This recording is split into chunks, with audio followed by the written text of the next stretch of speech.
Welcome to the Hot Level Podcast. Kevin Acee, Padres beat writer for the Union-Tribune, Ryan Finley, sports editor of the Union-Tribune. Padres, Orioles, 3 games. Who cares? Honestly, this is one of those where I was like, oh man, I got to familiarize myself with the opponent. See what here. Let's see, just so I can go real quick. So I could tell you, how are Grayson Rodriguez, Jack Flaherty, Dean Kramer, how are they pitching for the Orioles? Because those are the starters. It's like, you know what? Who cares? Like, it's really been this way for quite some time. Whoever the Padres are playing, like, they should be able to do a certain amount of damage, and they haven't been. So who cares that they're playing the Orioles? We got enough problems here. Let's talk about that. Where do you want to start, Ryan? Kevin, I want to start with yesterday. Yesterday to me seemed significant. Padres had a chance to win a series against the Diamondbacks. It was a game that Manny Machado essentially called out as a must-win Saturday following the game. There's been a lot of those, Kevin. And they come out and they score 3 runs in the first inning, and you think it's going to be one of those Chase Field bandbox specials where it's going to be 14-6 and the game's going to take 3.5 hours. And the Padres lose. They don't score again after the first inning. They let until the 7th. Until the 7th. I'm sorry. Right. All right. Let Brandon might as well not have. Yep. Right. They let young guy Fott off the hook over and over again. And to me, this is same song, different verse for what has been the Padres' problems all season. Kevin, I was with you. I believe that this was a team that was probably going to make a real push here at the end. I don't know if they were going to make the playoffs or not. I'm singing a different tune this morning.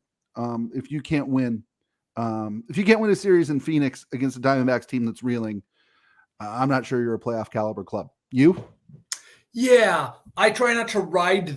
I push back really hard to not allow a single game, a single event to make me think a certain thing. As a matter of fact, I might even in doing that adjust my fine tune how I'm looking at this season and go, okay, I'm not going to. That's been the case for a while. Like, I could have said that. We could have said that a week ago against, not the Dodgers, but like a lot of games and series, we could have said if they can't beat this team now, because the truth is there's been urgency since July, right? Like, if they can't hold on here against the Rockies, if they can't hold on here against the Tigers, if they can't do this against this pitcher. And so this, while yes, Ryan, 100% what you said, or 98% what you said, it was more dire this weekend. This was just another instance. So I refuse to say that this team, if they're such incredible underachievers, well then, wait a minute. That means that if, our expectation was a 9 and they're a 4, well, they could still be an 8 and they could go on a 7-game win streak and be right back in this. I refuse to say that's impossible. But what I'm seeing on the field, behind the scenes, reading between the lines, I just think they're dead. I do. I'm not saying that 26 guys aren't trying, or 25 since Matt Carpenter's not really on the team. I'm not saying that. I'm not indicting everyone on that team.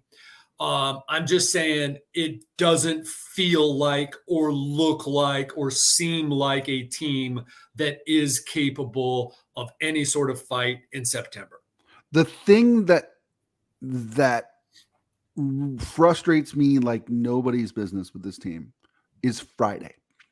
They come out Friday and they're world beaters.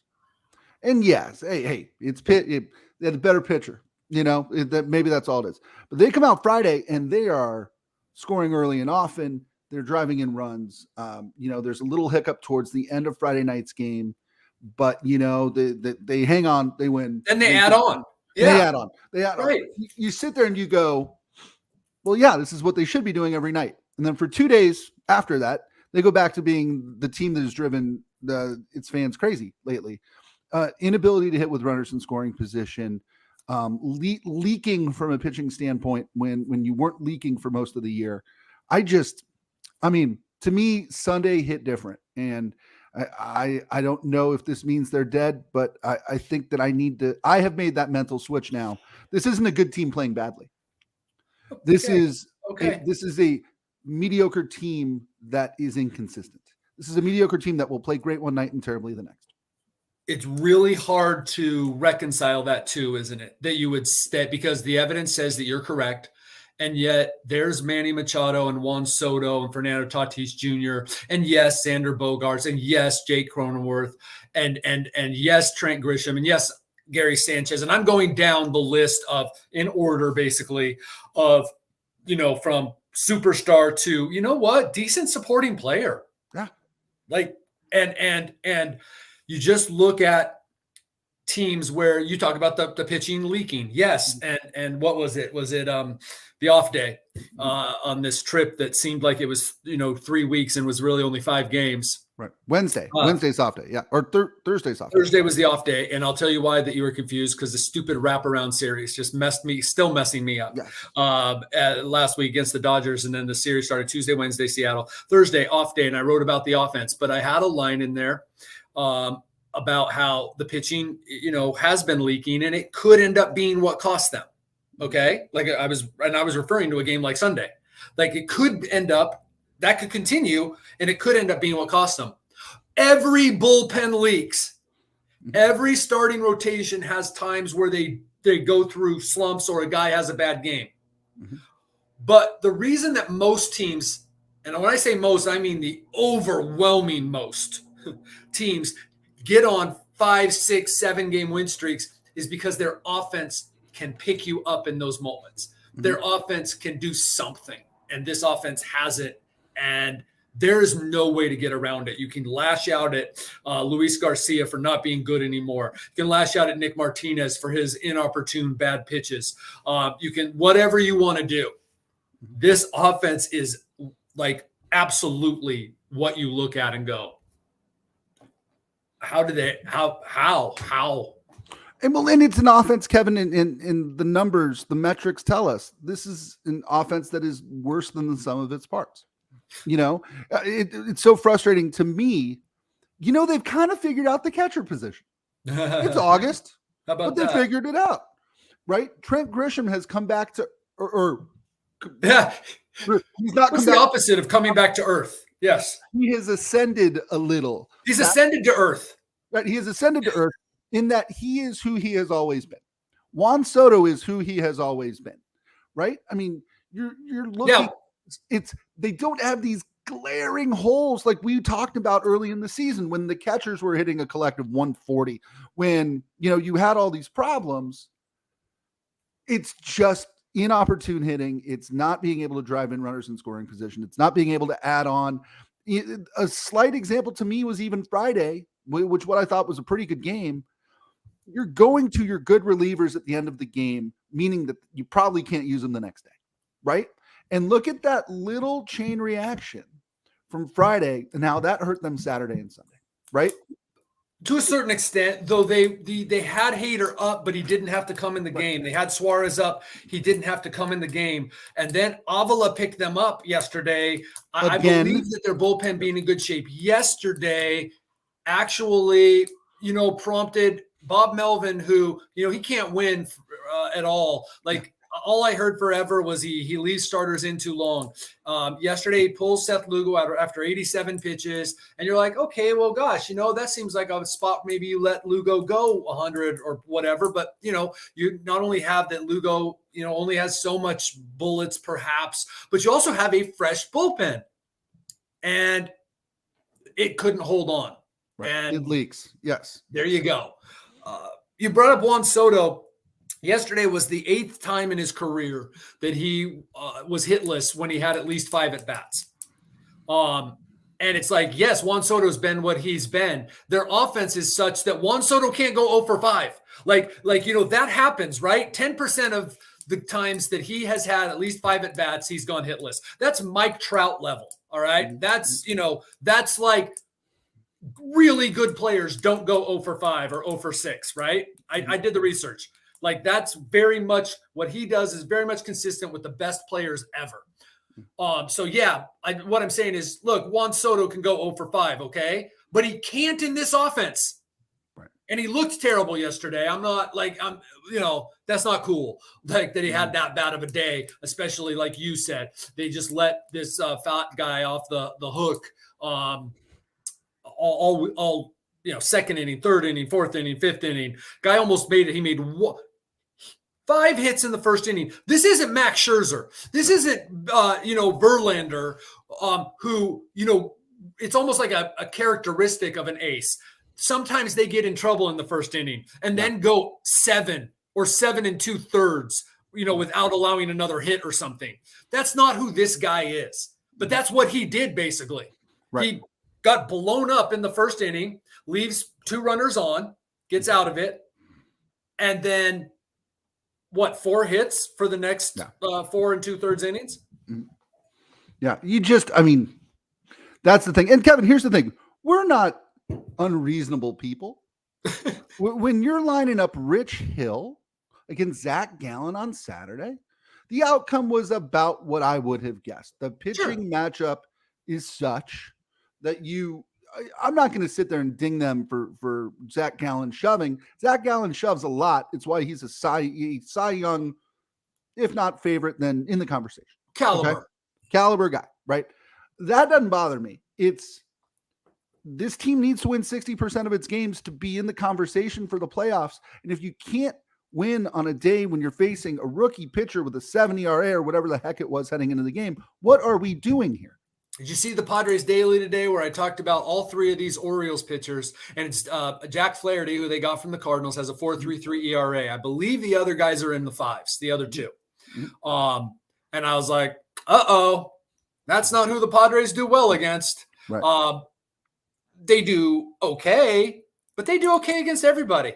They do okay against good relievers, bad relievers, about league average there. They do okay, about league average, maybe even a little better against good starters. Yeah.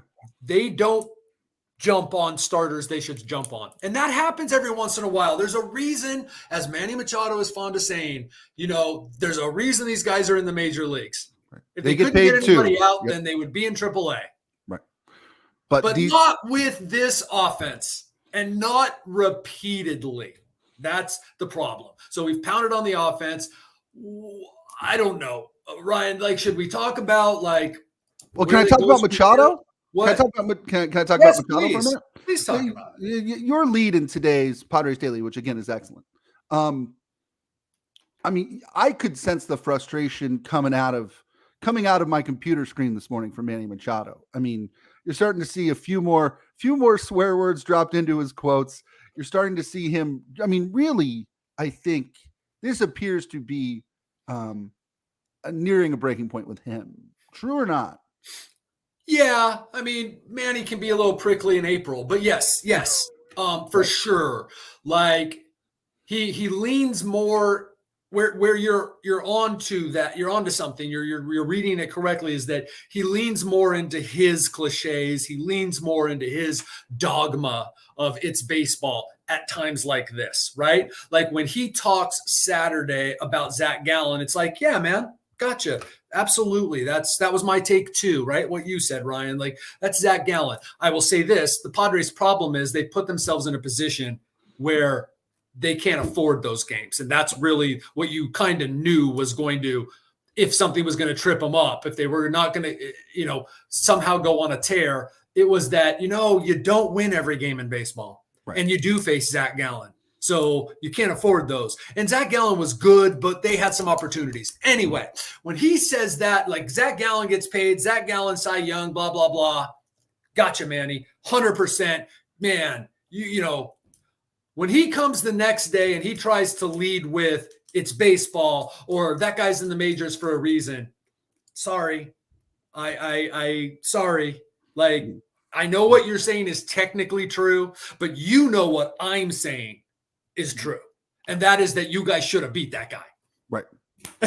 And if this was a one-off, or if this was Padres have a problem at Chase Field thing or whatever, that's one thing. But we're reaching a point where this is who they are. So I'm assuming your answer to this is going to be no, but sorry for assuming. You think they can pull out of it? Nothing they've done in the last month leads me No, to think that they can. the entire But season.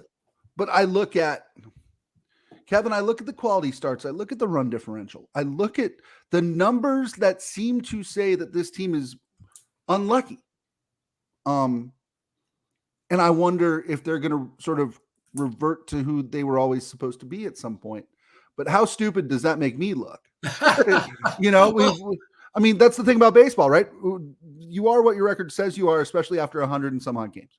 After 100 some odd games. I started hearing that from people in May, and I'm like, stop it. Now go ahead and say it. Right. Now go ahead and say it. If now, and guess what? You'll be right, because like 3 teams in the last 15 years have come back from being further down than the Padres are right now. None of those teams was under 500. So what I'm saying is, like, they back until last year, there weren't 6 playoff teams. Until 10 years ago, there weren't 5 playoff teams. There were only 4 in each league. So, teams with sub 500 records weren't in contention. And the Padres are like that fringe in contention, right? Like, they're in the hunt. As a matter of fact, Manny used that word yesterday. They're in the hunt. Well, if they are, they're losing the scent, right? I'm not a hunter. I don't know what some of those terms are, right? Like, but they're losing the scent there. And here's the problem. The problem is the teams that they're playing, and in our last episode, we went over what their next month looks like. They're playing a bunch of teams that are trying, Kevin. We talked before the year, we liked the Padres' chances of making the playoffs, if for no other reason than very few teams we thought in the National League were taking this seriously. And I mean, this week alone, what gets them back in the hunt? Let's just go bite-sized chunks here. What gets them back in the hunt? They play 7 games in a row. They play 3 against Baltimore, 4 against the Diamondbacks. What record gets them in the hunt? 6-1? 5-2? Yeah, 6-1. I mean, that's the point we're at, right? Like, because now let's say they go 6-1, and it's 4 of the wins are against. They sweep the Diamondbacks. Well, then they probably have passed the Diamondbacks, right? Right. So, okay, great. And you would think that if this team, the Padres, gets on a roll, then, they would stay on a roll to some extent, but I'm done predicting this team. Yeah, Ryan, that's where we're at. Another thing that I wrote about was kind of doing the math. Like, at the time, the Cubs were the team ahead of them. They keep flip-flopping now, Cubs, Marlins, Reds. But if those teams even just go 500, the Padres have to win 2/3 of their games. Right. So now all the Padres can worry about is winning 2/3 of their games, right? Right. Well, guess what? The last time over a 44, 45 game stretch that the Padres won 2/3 of their games was the beginning of 2022. That's it. Jeez. So it's been a long time. They haven't even come close this year. Barely over 500 over a 45 game stretch this year. And when I wrote it, there were 45 games. There's 44 games left now. So we're to the point now where losses kill you, but just ripping a page off the calendar, hurts as well, because there's less time. Right. You're running out. You're right. We're also to the point where, like, you go Friday, right? Like, they go Friday and they win. And I'm like, okay, fine. That was predictable. And the wins just aren't the wins don't feel as big as the losses at this point. That's the point of the season we're in. Right. And again, if they go 6-1, doing something that they haven't done all year, if they can go 6-1 against the Orioles and the Diamondbacks, two teams that are at the very least playoff contenders, better than they are in the standings. Guess who looms next week and the week after and the week after that? I mean, you've got to string together 4 of those in a row. I mean, not 6-1 every week, but you can't go 2-5. I'll go to where I started. Yeah. I'll go to where I started. And I know that everybody wants to say, but they're not who we thought they are. It's not as black and white as that. So I'll go to where I started, that it doesn't matter they're playing the Orioles. Mm-hmm. That most of the teams they play and most of the pitchers they play, mm-hmm. if the Padres play as many of their players did in, say, the 4 or 5 years preceding this year. So what They are what they are. It doesn't matter. They can win 10 of 12. I still contend that that's the case. There are other things at play. They're not playing like that. So it really is moot. But I'm just saying, like, I've watched enough of this team to say, I don't care who they're playing. That, Brian, your point is valid. I mean, yeah, they don't play like 2021. They got to September and they took 2 of 3 or 3 of 4. I don't know what it was against the Astros. Mm-hmm. The Astros didn't give a crap. They were like 47 games up in the West, right? Cruising to the number 1 seed or whatever it was, number 2 seed, and they didn't care. The Padres don't have any of those. That matters. You're correct, Ryan. I'm just saying I'm not too bogged down in who they're playing because I've seen them do what they did yesterday, and I've seen them bomb Max Scherzer. And I've seen it so many times this year that it's like, no, if they just play how they can string together, and I'm not talking about the 10-2 win. I'm talking about the occasional time where you saw, and it's what they did last year, where they strung together hits for a 3-run inning. Okay, didn't leave anybody on base. Then maybe went down in order the next inning, and then a 2-run inning because they strung together some hits, some walks. They made a pitcher work. They drove up a pitch count. Oh, now they're into the bullpen. Then the next night they're in good shape, and that's what they did last year, and that's what this team is capable of, and that's what they haven't done this year. But if they did, they would be okay against whoever they're playing. I happen to think they're done. My opinion doesn't matter, but that's what I'm seeing. That's what I'm hearing. That's everything. Sure. In my previous life, Kevin, I covered college baseball during the spring. It's one of your favorite things. The team that I covered one year won the national championship and College World Series. It was great. 2 weeks in Omaha. Their coach that year had a schedule made, and instead of that night's opponent, it was just the game. So Love it. Friday night, the game. Saturday night, the game. Sunday, the game. His thinking being that they should win most of their games. And it doesn't matter who you're playing if you have the roster that they have. I feel that way with the Padres a little bit, almost despite what their record tells me. If they play the game well, they should beat most teams most nights. And yet we're here through 100 and some odd games. And how many times have they done that? And that's the thing. And look, there's I've already started thinking about it since I've got I just expressed an opinion on this podcast, which is a place to do that, that I think they're done. They're not done. So we are still covering their games, but of course, I don't know how far away we are from that. My focus each day, as I continue to be at these games, is more big picture. We have time for that. You and I and Jeff Sanders will come up with a list of these topics to cover, right?